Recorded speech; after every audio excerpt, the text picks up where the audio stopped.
충격적인 사실이 밝혀졌습니다. 600년 전 한국에서 만들어진 비밀 코드 하나가 21세기 전 세계를 뒤흔들고 있습니다. 전문가들은 이건 단순한 트렌드가 아니라 인류 문명의 새로운 패러다임이라며 경악을 금치 못하고 있다고 하는데요. 도대체 한국에 무엇이 이런 세계적 파장을 일으킨 걸까요? 30년 경력의 BBC 저널리스트가 추적한 충격적인 진실, 지금 공개합니다. 푸른 하늘이 펼쳐진 인천국제공항. 긴 비행 끝에 한국 땅을 밟은 저는 잠시 숨을 고르며 주변을 둘러보았습니다. 새로운 언어와 문화를 탐구하는 저의 여정이 또 한 번 시작되는 순간이었죠. 저는 BBC 다큐멘터리 저널리스트로 30년 가까이 세계 곳곳을 누비며 독특한 문화와 언어를 취재해온 로라 그린입니다. 특히 언어가 품고 있는 깊은 문화적 맥락을 파헤치는 일을 즐기곤 하죠. 이번에는 독특한 언어 시리즈의 마지막 작품으로 한국어를 선택했고 오랜 기다림 끝에 드디어 이곳에 발을 디뎠죠. 지친 몸을 이끌고 입국장을 빠져나오자 커다란 한글 간판이 눈에 들어왔습니다. 반갑습니다. 환영의 메시지였지만 영어권에서 흔히 볼 수 있는 웰컴이 아닌 반갑다라는 표현이 사용된 것이 문득 호기심을 자극했죠. 이미 첫 순간부터 새로운 발견이 시작되고 있었습니다. 공항에서 나와 택시를 잡았고 나이가 지긋해 보이는 기사님이 반갑게 인사하며 문을 열어주셨죠. 김영철이라고 자신을 소개한 택시 기사님은 제가 생각했던 것보다 유창한 영어로 대화를 이어나갔습니다. 서울 도심으로 향하는 동안 김영철 기사님은 과거 국어교사였다는 흥미로운 이야기를 들려주셨죠. 더운 날씨에 목이 말라 물병을 꺼내 마시고 있을 때였습니다. 김영철 기사님이 백미러로 저를 흘끗 보더니 웃으며 말씀하셨습니다. 물이 참 맛있죠? 그 순간 저는 의아했습니다. 혹시 한국의 물이 특별한 맛이 있는 것인가 하고 다시 한 모금 마셔봤지만 여느 생수와 다를 바 없었습니다. 이 물이 특별한가요? 제가 궁금해서 물었고 기사님은 호탕하게 웃으시며 말씀하셨습니다. 아니요, 그냥 관용적 표현입니다. 맛있게 드시는 모습이 보기 좋아서 한 말이에요. 제 얼굴에 의문이 가득했던 모양이었는지 김영철 기사님은 계속해서 설명했죠. 한국어에는 겉으로 드러난 의미와 실제 의도하는 의미가 다른 경우가 많아요. 우리는 이런 표현을 자연스럽게 사용하고 이해하죠. 호텔에 도착했을 때 저를 마중 나온 김윤호 PD가 반갑게 인사했습니다. 40대에 차분하고 꼼꼼해 보이는 그는 이번 취재를 총괄 지원해줄 분이었죠. 택시에서 내리며 김영철 기사님과의 대화를 전해주자 김윤호 PD는 미소를 지으며 고개를 끄덕였습니다. 한국어는 맥락에 따라 같은 말도 다른 의미를 가질 수 있어요. 물이 맛있다는 말은 단순한 관찰일 수도 있고 때로는 맛있게 먹는 모습이 보기 좋다는 의미일 수도 있죠. 이제 막 한국에 발을 디뎠을 뿐인데 벌써 언어의 미묘한 차이에 당황했습니다. 오랜 취재 경험으로 다양한 문화적 차이를 경험해왔지만 한국어의 중의적 표현은 예상치 못한 첫 번째 문화 충격이었죠. 김윤호 PD는 제 표정을 읽고 능숙하게 상황을 설명해 주었습니다. 국립국어원의 최근 연구에 따르면 인공지능 번역 모델도 한국어의 반어와 풍자를 60% 미만의 정확도로밖에 해석하지 못한다고 해요. 맥락과 뉘앙스를 반영하기가 그만큼 어렵거든요. 호텔 로비에 앉아 간단히 일정을 검토하면서 저는 문득 생각했습니다. 이곳에서의 취재가 평소보다 훨씬 흥미진진할 것 같다고 말이죠. 단순한 언어 탐구를 넘어 한국어가 품고 있는 깊은 문화적 층위를 발견하게 될 것이라는 예감이 들었습니다. 한국어라는 미지의 세계로 첫 발을 내디딘 저의 여정이 이제 막 시작되었죠. 아침 일찍 잠에서 깨어 창밖을 바라보니 서울의 활기찬 모습이 눈에 들어왔습니다. 오늘은 김윤호 PD와 함께 세종대왕 기념관을 방문하는 날이었죠. 세계 각국의 언어를 취재하면서도 한글만큼 체계적으로 창제된 문자는 보지 못했다는 말을 들었기에 기대가 컸습니다. 기념관에 도착하자 웅장한 건물이 저를 맞이했고 입구에서 우리를 기다리고 있던 해설사는 친절한 미소로 인사를 건넸죠. 내부로 들어서니 수많은 전시물이 정갈하게 배치되어 있었습니다. 한글의 역사가 고스란히 담겨 있는 공간이었죠. 이곳이 한글의 탄생지라고 할 수 있습니다. 해설사의 설명이 시작되었습니다. 1443년 세종대왕께서 백성들을 위해 한글을 창제하셨어요. 당시 어려운 한자를 배우지 못한 일반 백성들이 쉽게 문자를 익힐 수 있도록 자음 17개와 모음 11개로 과학적으로 설계하셨죠. 전시관을 천천히 둘러보며 훈민정음 해례본의 복제품을 마주했습니다. 그 앞에서 김윤호 PD가 자랑스러운 표정으로 말을 이어갔죠.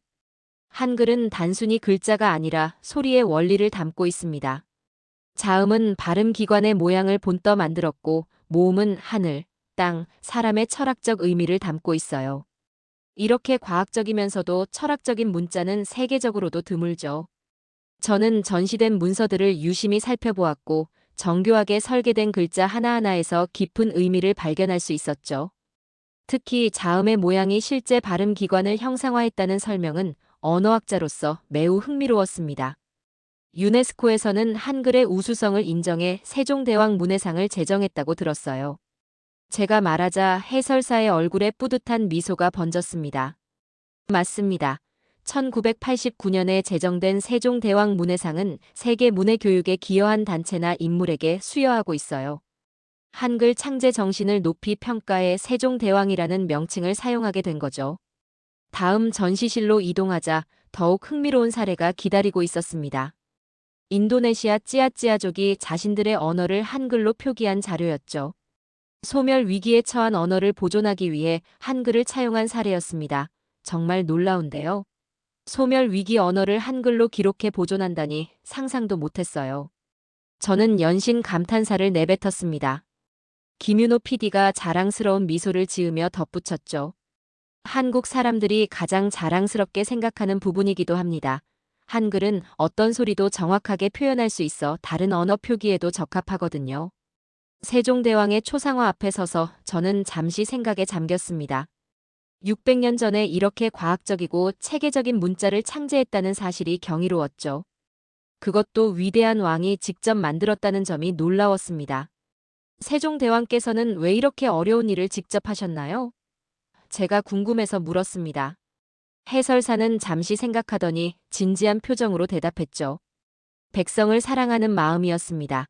어린 백성이 글을 알고자 해도 한자가 어려워 뜻을 펴지 못하는 것이 안타깝다는 세종대왕의 말씀이 훈민정음 서문에 남아 있어요. 진정한 리더십이라고 할 수 있죠. 기념관을 나오면서 저는 한글에 대한 새로운 경외심을 느꼈습니다. 단순히 의사소통을 위한 도구가 아니라 철학과 과학, 그리고 인간에 대한 사랑이 담긴 문화유산이었죠. 세계 각국의 다양한 문자를 취재해왔지만 한글만큼 독창적이고 체계적인 문자 체계는 드물다는 생각이 들었습니다. 김윤호 PD의 얼굴에는 자부심이 가득했고 그의 설명을 들으며 한국인들이 왜 그렇게 한글에 깊은 애정을 가지고 있는지 조금씩 이해가 되기 시작했죠. 한글은 단순한 문자가 아닌 한국인의 정체성과 자부심의 원천이었습니다. 하루의 취재를 마치고 호텔 객실로 돌아온 저는 노트북을 펼쳐 오늘 기록한 내용을 정리하기 시작했습니다. 한글 창제의 철학적 배경과 과학적 원리에 대한 생각으로 머릿속이 복잡했죠. 취재 노트를 마무리한 후에는 좀 더 현대적인 한국어 사용 방식을 알아보고 싶었습니다. 전문가들의 설명도 중요하지만 실제 한국인들이 일상에서 어떻게 언어를 사용하는지 엿보는 것도 의미 있는 취재라고 생각했죠.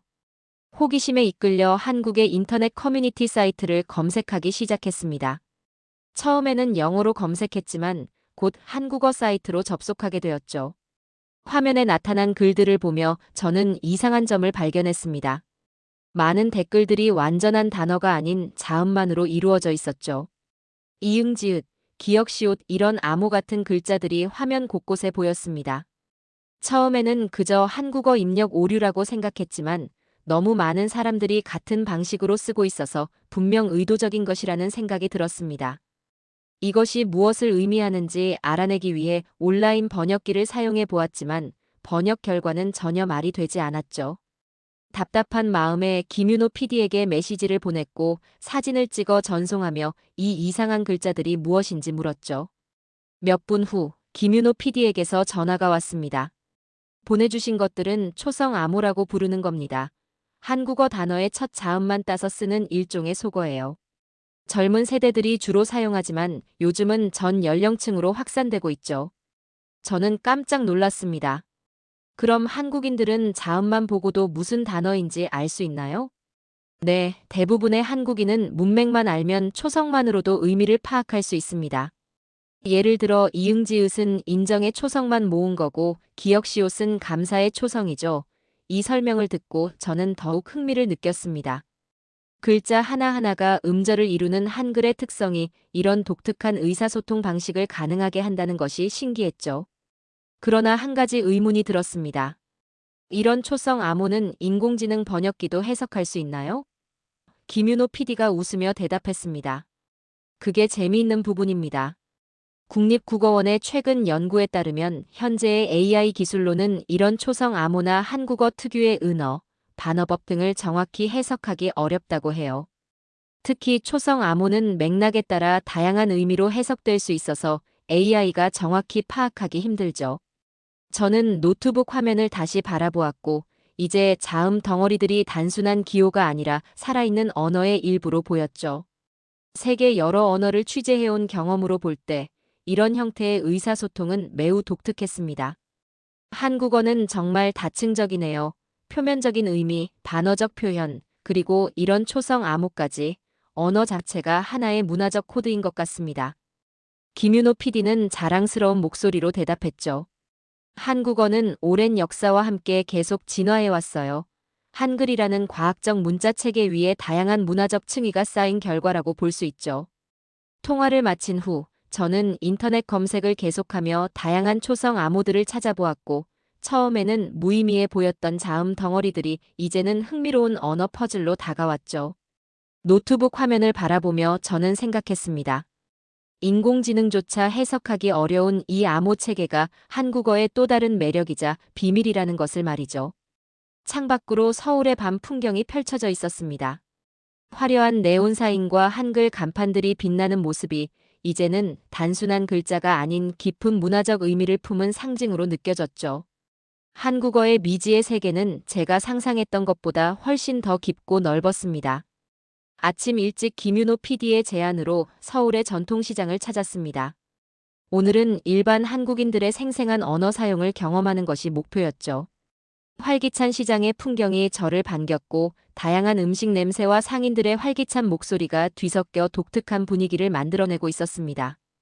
저는 김윤호 PD를 따라 시장 골목을 걸었고, 구경하는 동안 각종 음식들이 눈에 들어왔죠. 특히 한 노점에서 파는 붕어빵이 맛있어 보여 멈춰 서게 되었습니다. 붕어빵을 굽고 있던 70대쯤 되어 보이는 할머니는 저를 보더니 환한 미소를 지었죠. 어유, 외국 손님도 오셨네. 한번 먹어봐요. 더럽게 맛있으니까. 할머니의 말에 저는 깜짝 놀랐습니다. 더럽게라는 단어가 제 귀에는 부정적인 표현으로 들렸기 때문이죠. 김윤호 PD를 바라보니 그는 미소를 지으며 고개를 끄덕였습니다. 괜찮아요. 드셔보세요. 더럽게는 이 맥락에서는 매우 또는 엄청이라는 의미로 쓰인 겁니다.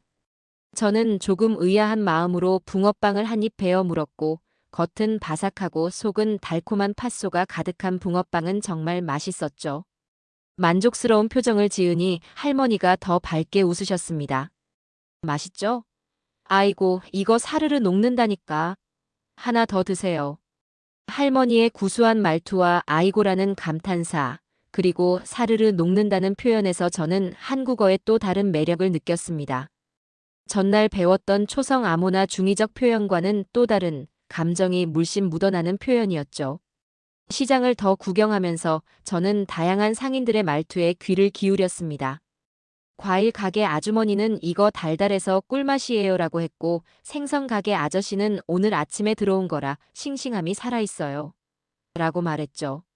모두 감정을 강조하는 독특한 표현들이었습니다.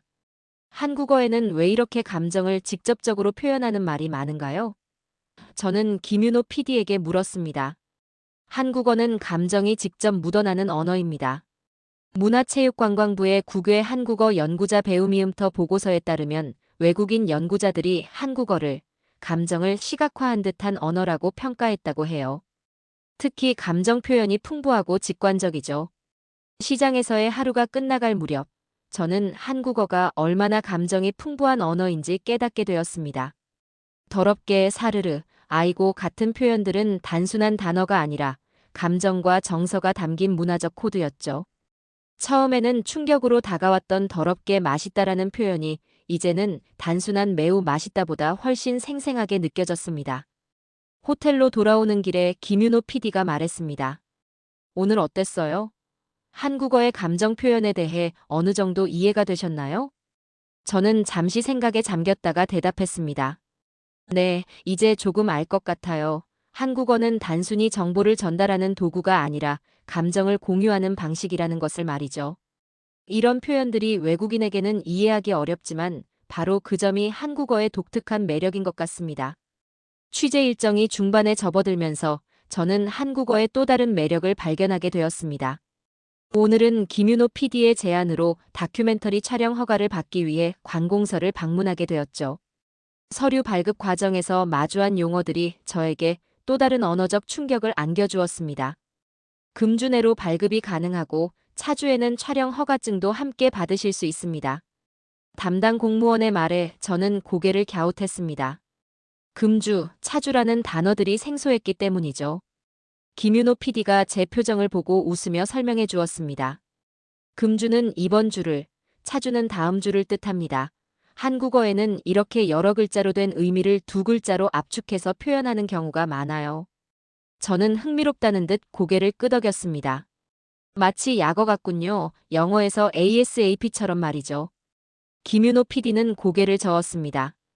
비슷하지만 조금 달라요. 한국어의 압축 표현은 단순한 약어가 아니라 한자어에서 의미를 함축적으로 가져온 경우가 많죠. 문장 전체의 의미를 함축적으로 담기도 하고요. 관공서를 나와 카페에 앉아 차를 마시며 김윤호 PD는 저에게 한국어의 압축적 표현들에 대해 더 자세히 설명해 주었습니다. 사자성어와 관용구, 축약어 등 다양한 예시를 들어주셨죠. 한국어에는 일석이조와 같은 사자성어가 많습니다. 한 번의 행동으로 두 가지 이득을 얻는다는 의미인데 네 글자의 깊은 뜻을 담고 있죠. 눈코 뜰 새 없다는 표현도 있는데 매우 바쁘다는 의미를 함축적으로 표현한 겁니다. 저는 메모장에 김윤호 PD가 설명해주는 표현들을 하나하나 적었고 한글의 구조적 특성이 이런 압축적 표현을 가능하게 한다는 점이 매우 흥미로웠죠. 그리고 토픽이라는 말도 들어보셨을 텐데 이건 테스트 어브 프로피션시 인 코리언의 약자인 TOPIK를 한국식으로 읽은 발음이에요. 한국어 능력 시험을 뜻하죠. 외국인들 사이에서도 널리 알려진 표현입니다. 런던에서도 한국어 배우는 사람들 사이에서 토픽 준비에 같은 말을 자주 들었어요. 시험 이름이 영어 약자였다는 건 처음 알았네요. 그런데 이렇게 압축된 표현이 많은 이유가 있나요? 김윤호 PD는 생각에 잠겼다가 천천히 대답했습니다. 아마도 효율성 때문이 아닐까 싶어요. 한국 사회는 빠르게 변화해왔고 언어도 그 속도에 맞춰 진화했다고 볼 수 있습니다. 최소한의 음절로 최대한의 의미를 전달하는 방식이 자연스럽게 발전한 거죠. 카페 창밖으로 바쁘게 오가는 서울 시민들을 바라보며 저는 생각에 잠겼습니다. 한국의 빠른 사회적 변화와 언어의 압축성 사이에는 분명 연관이 있어 보였죠. 실제로 해외 언어 학습 플랫폼 어메이징 토커의 설문 결과를 보면 외국인 학습자들이 한국어의 압축형 표현에 놀라움을 표현한다고 합니다. 한국어는 단어 하나로 문장 전체 효과를 내서 놀랍다는 의견이 많았죠. 저는 김윤호 PD의 말을 들으며 깊이 공감했습니다. 지금까지 세계 각국의 언어를 취재해왔지만 한국어처럼 효율적으로 의미를 압축하는 언어는 드물었기 때문이죠. 한글이라는 체계가 이런 압축적 표현을 가능하게 하는 것 같아요. 자음과 모음의 조합으로 다양한 음절을 만들고 그 음절들이 모여 의미를 형성하는 구조가 정말 흥미롭네요. 김윤호 PD는 미소를 지으며 고개를 끄덕였습니다. 맞습니다. 한글과 한국어는 일종의 생존형 언어라고 볼 수 있어요. 역사적으로 많은 도전과 변화 속에서도 효율적으로 발전해왔죠. 그래서 많은 외국인들이 요즘 토픽 시험에 도전하고 있는지도 모릅니다. 카페를 나서며 저는 오늘 배운 압축된 표현들을 머릿속으로 정리했습니다. 금주, 차주, 일석이조, 눈코 뜰 새 없다. 이러한 모든 표현들이 한국어의 효율성과 풍부함을 보여주는 증거였죠. 외국인인 제가 이해하기에는 복잡할 수 있지만 그 안에 담긴 문화적 지혜와 언어적 효율성은 정말 놀라웠습니다. 다음 날 아침 김윤호 PD는 저를 서울 시내의 한 대학교로 안내했고 오늘의 일정은 한국어를 배우는 외국인 학생들을 만나는 것이었죠. 캠퍼스에 도착하자 다양한 국적의 학생들이 한글로 된 책을 들고 분주히 오가는 모습이 눈에 들어왔고 저는 호기심 어린 눈으로 그들을 바라보았죠. 이곳은 대학에서 직접 운영하는 한국어 어학당입니다. 전 세계에서 온 학생들이 한국어를 배우고 있어요. 김윤호 PD가 설명했습니다. 어학당 입구에 들어서자 토픽 대비반 안내문이 눈에 띄었고 한국어 능력 시험을 준비하는 학생들로 북적이는 강의실로 향했죠. 강의실 안에는 프랑스, 일본, 인도, 미국 등 다양한 국적의 학생들이 진지하게 공부하고 있었습니다. 안녕하세요. 저는 BBC 다큐멘터리를 촬영 중인 로라 그린입니다. 간단히 자기소개를 하자 학생들이 호기심 어린 눈으로 저를 바라보았죠. 저는 이들에게 왜 한국어를 배우게 되었는지 물었고 프랑스에서 온 20대 여학생이 가장 먼저 손을 들었죠. SNS에서 한글 닉네임이 정말 인기가 많아요. 프랑스에서는 최근 3년간 한국어 수강생이 27배나 늘었다고 하고 저도 K-팝 팬이 되면서 한국어에 관심을 갖게 되었습니다. 그 옆에 앉은 일본인 학생도 말을 이었습니다. 저는 한국 기업에 취업하고 싶어서 한국어를 배우고 있습니다. 가장 놀라운 이야기는 인도에서 온 학생에게서 들었죠. 저는 네루대학교 한국어학과를 나왔는데 저희 학교는 2024년 기준으로 경쟁률이 무려 3,300대 1이었어요. 그 해 전공 중에서 가장 높은 경쟁률이었다고 하더라고요. 정말 들어가기 힘들었습니다. 저는 깜짝 놀라 되물었습니다. 3,300대 1이라고요? 그렇게 높은 경쟁률이라니 믿기지 않네요. 이렇게 배우기 까다로운 언어인데도 왜 이렇게 인기가 많은 건가요? 학생들은 저마다의 이유를 설명했습니다.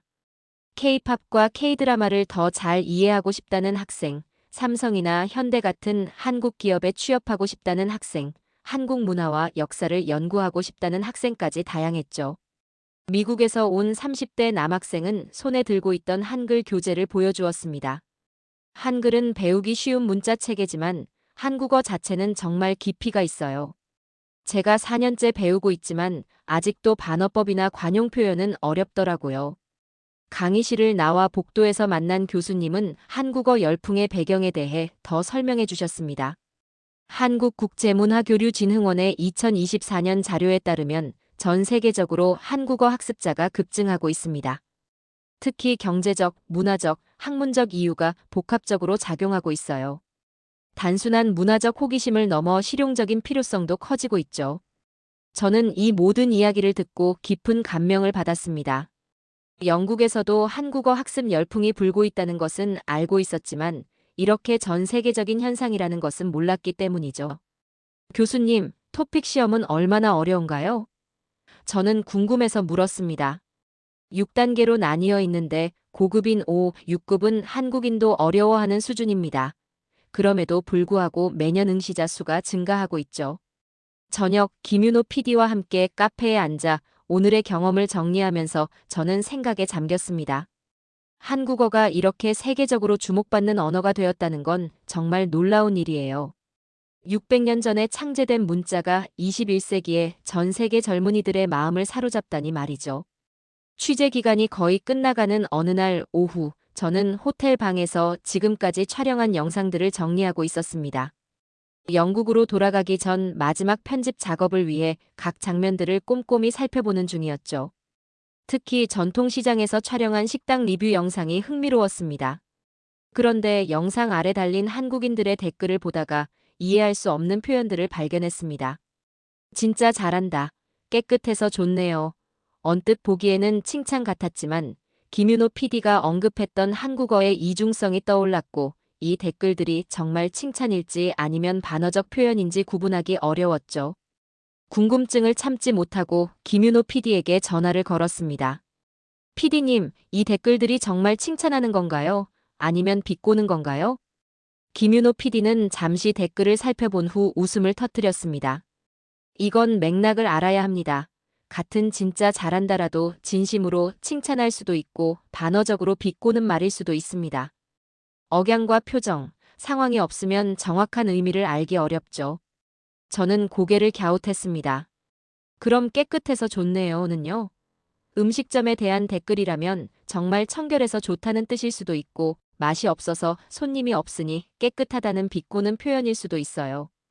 한국어는 표면적 의미와 실제 의도가 완전히 다를 수 있습니다. 이 설명을 들으니 한국어의 또 다른 복잡한 측면이 드러났습니다. 지금까지 반어법, 초성 암호, 감정 표현, 압축적 언어 등 다양한 특성을 배웠지만 이중적 의미의 세계는 더욱 미묘했죠. 그럼 한국인들은 어떻게 그 진짜 의미를 알아차리나요? 저는 궁금해서 물었고 김윤호 PD는 잠시 생각에 잠겼다가 대답했죠. 오랜 문화적 경험과 직관이 필요합니다. 말의 문맥, 억양, 표정, 상황 모두를 종합해서 판단하는 거예요. 한국국제문화교류진흥원의 설문에 따르면 외국인 학습자 70%가 이런 이중적 표현과 반어법을 한국어의 가장 큰 난관으로 꼽았다고 하더라고요. 저는 컴퓨터 화면을 바라보며 미소를 지었습니다. 결국 한국어는 단어와 문맥과 억양의 삼박자가 있어야 완벽히 의미가 결정되는군요. 이런 복잡성이 AI 번역기도 어렵게 만드는 이유인가 봅니다. 맞습니다. 한국어의 이중성은 단순한 언어적 특성을 넘어 문화적 코드예요. 예를 들어 아이고라는 감탄사 하나도 상황에 따라 기쁨, 슬픔, 놀람, 실망 등 다양한 감정을 표현할 수 있습니다. 저는 지금까지의 취재 내용을 떠올리며 생각에 잠겼습니다. 처음에는 단순한 언어 취재로 시작했지만 점점 더 깊은 문화적 층위로 들어가고 있었죠. 한국어는 단순한 의사소통 도구가 아니라 한국인의 사고방식과 문화가 녹아있는 살아있는 유기체 같았습니다. 이런 이중성이 한국 사회나 문화와도 연관이 있을까요? 저는 문득 궁금해져 물었고 김윤호 PD는 고개를 끄덕였습니다. 한국은 오랜 역사 동안 많은 변화와 도전을 겪었어요. 직접적인 표현보다는 간접적이고 함축적인 소통 방식이 발달했죠. 또한 눈치라는 개념도 중요합니다. 말 그대로의 의미보다 그 이면에 담긴 뜻을 파악하는 능력을 중요시하는 문화거든요. 창밖으로 서울의 저녁 풍경을 바라보며 저는 깊은 통찰을 얻었습니다. 가장 흔한 표현이 완전히 반대 의미로 해석될 수 있다는 한국어의 이중성은 단순한 언어적 특성이 아니라 복잡한 사회문화적 맥락의 반영이었죠. 한국에서의 마지막 날이 밝았고 호텔 창문으로 들어오는 아침 햇살이 제 여정의 끝을 알리는 듯했죠. 가방을 정리하면서 지난 일주일간의 경험이 주마등처럼 스쳐 지나갔습니다. 한글의 과학적 창제 원리, 초성 암호의 신비, 감정이 넘치는 표현들, 그리고 이중적 의미의 오묘함까지 짧은 시간이었지만 한국어의 깊은 세계에 푹 빠져 있었죠. 김윤호 PD는 공항까지 저를 배웅해 주기로 했기에 호텔 로비에서 만나 택시를 잡았죠. 놀랍게도 첫날 저를 태워주었던 김영철 기사님이 운전대를 잡고 계셨고 반가운 미소로 저를 맞이하시는 그 모습에 저도 환하게 웃었습니다. 아이고, 영국으로 돌아가시나 보네요. 김영철 기사님이 반갑게 말을 건네셨습니다. 네, 벌써 돌아갈 시간이 되었네요. 정말 값진 경험이었어요. 저는 진심을 담아 대답했죠. 인천국제공항에 도착하자 김윤호 PD가 저에게 작은 선물을 건넸습니다. 한글로 제 이름이 새겨진 예쁜 책갈피였죠. 로라 씨, 이번 취재는 어땠습니까? 한국어의 매력을 조금이나마 느끼셨나요? 저는 진심을 담아 대답했습니다. 처음에는 그저 독특한 언어 시스템을 취재하러 왔을 뿐이었어요. 하지만 이제는 한국어가 단순한 언어가 아니라 문화, 역사, 철학이 어우러진 살아있는 유기체라는 것을 알게 되었죠. 특히 반어와 이중적 표현에 담긴 깊이에 놀랐습니다. 김윤호 PD는 고개를 끄덕이며 미소 지었습니다. 한글은 누구나 쉽게 배울 수 있도록 창제되었지만 한국어의 진정한 매력은 그 이면에 숨겨진 문화적 코드에 있는 것 같아요. 반어, 풍자, 감정, 은어.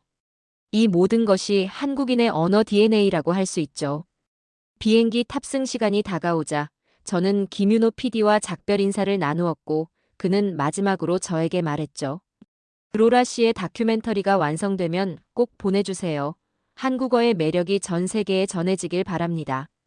탑승구로 향하면서 저는 마음속으로 이번 취재의 결론을 정리했습니다. 비행기에 오르고 창밖으로 점점 작아지는 한국의 풍경을 바라보며 저는 다큐멘터리의 마지막 내레이션을 떠올렸죠. 한글은 누구나 배우기 쉽도록 창제됐지만 단어, 풍자, 감정 등 한국인만의 언어 DNA가 얽혀 외국인은 수년을 공부해야 겨우 그 맛을 안다. 그래서 더 매력적이고 전 세계가 열광하는지도 모르겠다. 비행기가 하늘 높이 올라가면서 저는 생각했습니다. 한국어는 단순한 의사소통 도구를 넘어 세계를 바라보는 독특한 창이라고 말이죠. 그리고 그 창을 통해 보이는 세상은 더욱 풍요롭고 다채로웠습니다. 삼박자가 맞아야 진정한 의미가 드러나는 언어, 겉과 속이 다를 수 있는 표현, 이 모든 것이 한국어만의 독특한 매력이었습니다. 이제 저는 이 신비롭고 아름다운 언어의 세계를 전 세계 시청자들에게 소개할 준비가 되었습니다. 자, 오늘의 이야기는 여기까지입니다. 오늘 우리는 한국어가 지닌 놀라운 깊이와 다양성, 그리고 세계를 사로잡은 그 매력에 대해 살펴봤습니다. 훈민정음의 과학적 창제에서부터 AI도 해석하지 못하는 초성 암호, 감정이 물씬 묻어나는 표현, 이중적 의미의 오묘함까지 한국어는 단순한 언어가 아닌 600년의 역사와 문화가 살아 숨쉬는 독보적인 언어 DNA임을 확인했습니다. 앞으로도 한국어가 전 세계 사람들의 마음을 사로잡으며 또 다른 감동의 언어로 피어날 순간들을 함께 기대해 주세요. 오늘도 끝까지 함께 해주셔서 감사합니다. 재미있게 보셨다면 구독과 좋아요로 응원해 주세요. 다음에도 따뜻한 이야기로 찾아뵙겠습니다. 감사합니다.